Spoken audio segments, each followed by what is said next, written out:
We are bigger than you, and we are meaner, and we do not lose. If you aren't watching Netflix's crime drama series Ozark, what are you even doing with your time? Actually, you know what? Don't answer that. There is a ton of awesome series out there for you to watch. So if you missed out on Ozark, that's pretty understandable.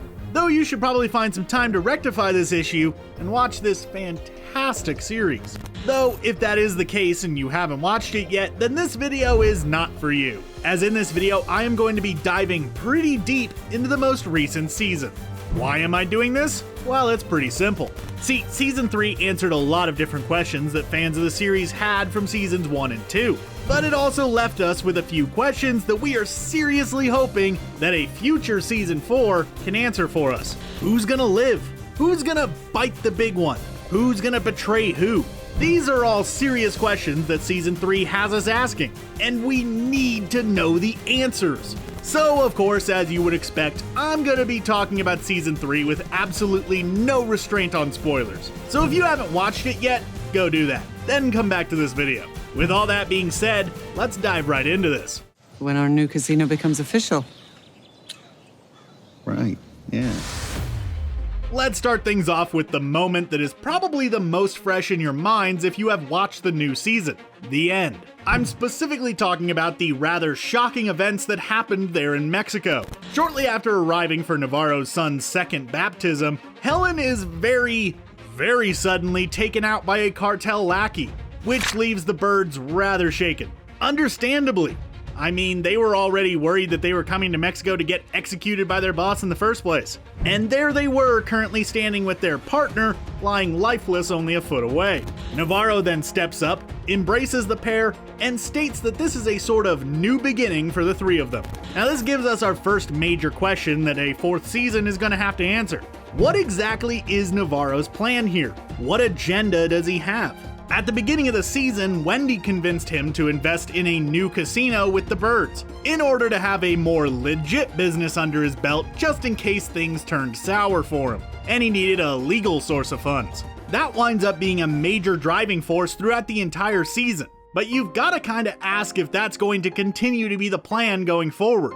Is he planning on keeping it legit, or is he intending to use the new casino as a money laundering enterprise as well? Or does he perhaps have some other new plans for the location? Also, here's another question that this moment raises. Why was Helen taken out in the first place? I know that Marty mentioned that they should try to make themselves more valuable to Navarro than Helen, and they certainly did that by effectively ending the war with that other cartel. But that doesn't mean that Helen wasn't useful at all. Could be that he knew about the situation involving Ben and figured that Helen wasn't going to be able to do her job properly moving forward. That is certainly a possibility, but we don't know for sure yet.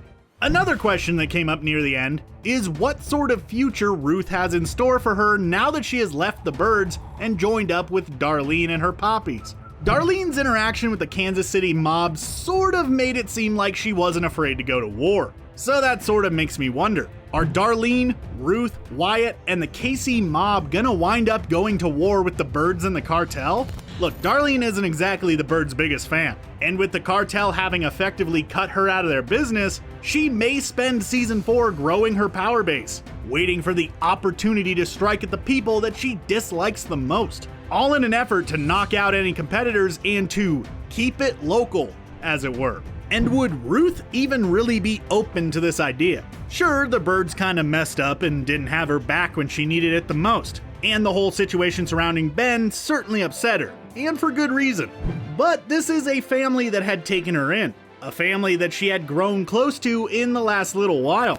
Now Ruth can be pretty vicious, but she might just be one of the least monstrous people in the entire cast. If I had to guess, if a war does break out between the birds and Darlene's people, Ruth might just pretty quickly find herself having to side with the people that she left. Probably because she'll eventually realize that Darlene isn't exactly playing with a full deck, if you get what I mean. Speaking of Darlene, it's probably worth talking about the whole Darlene and Wyatt situation. Now, I am gonna preface this by saying that love is love. Whoever you choose to spend your life with, that's your business. I'm not going to judge. But that being said, the relationship between these two is pretty weird. Something that even Wyatt points out near the end of the season. But it's more than just the age gap that raises questions. See, Darlene is a rather controlling and conniving individual. She's always scheming, so it is worth asking, is her relationship merely the means to an end? Could she have been using Wyatt to get to Ruth and then subsequently to the birds? That seems like a possibility, though it is also possible that it started out like that and then grew into something more. She did bring Wyatt into her home seemingly for not much of a reason, so maybe season 4 will reveal her true intentions, which will more than likely lead to her eventual downfall. And you know what, since we're talking about people who aren't exactly big fans of the birds, Jonah Bird didn't end the season in a great place. Actually, it was a pretty terrible place, all things considered. See, Jonah had rather quickly became attached to his uncle Ben, spending a lot of his summer with the guy, which makes sense. In Ben, Jonah saw both a kindred spirit, relating to him in a lot of ways, but also someone who he could look up to who was outside of the criminal lifestyle. So when stuff started to go down with Ben, ultimately leading to his incredibly tragic demise, it's understandable that Jonah would get just a little bit perturbed. He ultimately winds up threatening Helen with a pump-action shotgun, before she reveals to him that it was in fact his mother who let her know his location, which led to his bitter end. And that is largely where the season leaves him. We do see him shoot out a window in the bird's home, and then that's a wrap for him. So what sort of headspace is Jonah gonna be in for season 4? Well, if I had to guess, it's probably not going to be good. For my money, I would say that there's going to be serious consequences for Wendy and possibly even Marty, though probably more on Wendy's end. I mean, Jonah was willing to take a shotgun to Helen over Ben's passing. And while he might have a bit more compassion for his mother, since she is, his mother, he could possibly take his anger out on her in some rather violent ways.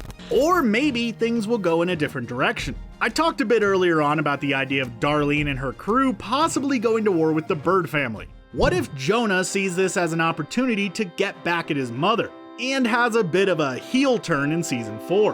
What if he either provides Darlene with some information that she can use to attack them, or just straight up betrays them and joins her? That could make for a pretty crazy character arc over the course of the season. Either way, season 4 definitely needs to cover exactly what this kid is going to do next. Because honestly, I can't see a world where it's going to be a good thing. And who knows, maybe season 4 will show us Jonah starting to develop symptoms of bipolar disorder just like his uncle had. Wendy does say a couple of times during the season that Jonah is quite a bit like Ben. So maybe that is a bit of foreshadowing for what exactly is going to be going on with him in the future. Finally, let's talk about the ultimate fates of two people who wound up face to face with the business end of a firearm. First up is Frank Jr., who Darlene oh so nicely shot point blank in the crotch with a shotgun, which is just not a fun thing to have happen, though not exactly completely undeserved in Frank Jr.'s case. But his ultimate fate is pretty much left up in the air. Sure, Darlene's interaction with Frank Sr. a bit later on would lead us to believe that he's still kicking, but blood loss is a serious problem, so maybe he didn't make it. But if he did pull through, I can't imagine that he's going to be all too happy with his father working with the woman who shot him. So what is he going to do in season 4? He has shown us throughout season 3 that he isn't exactly the kind of guy to play by the rules. So maybe if there does wind up being a war between Darlene and the Birds, maybe the Birds will find an unlikely ally in Frank Jr. Now, they aren't exactly his biggest fan after what he did to Ruth, but you know the old saying, the enemy of my enemy is my friend. And if things get dire enough, maybe they'll find Frank Jr. looking quite a bit more friendly. Now that brings us to Ben Davis. Now, I know what you're thinking. The series straight up told us that Ben has been taken out. He is donezo. But while we do see a body, we don't see a face, and we certainly don't see the actual event take place. And you know the old adage when it comes to movies, if you don't see a body, it didn't happen. So what if Ben is not actually gone? What if he's still around somewhere, with Nelson letting him live for some reason, and covering up for it to allow him to escape? Either way, there needs to be a reason why we didn't explicitly see either Ben's face or the actual event take place. And perhaps season 4 will let us know a bit more about what exactly went down outside that Tennessee restaurant. What burning questions do you have after season 3 of Ozark? Are you just as excited for season 4 as we are? Let us know your thoughts down in the comments below, and while you're down there, why not consider subscribing to ScreenRant for more awesome videos just like this each and every day. Thanks for watching, and stay safe out there.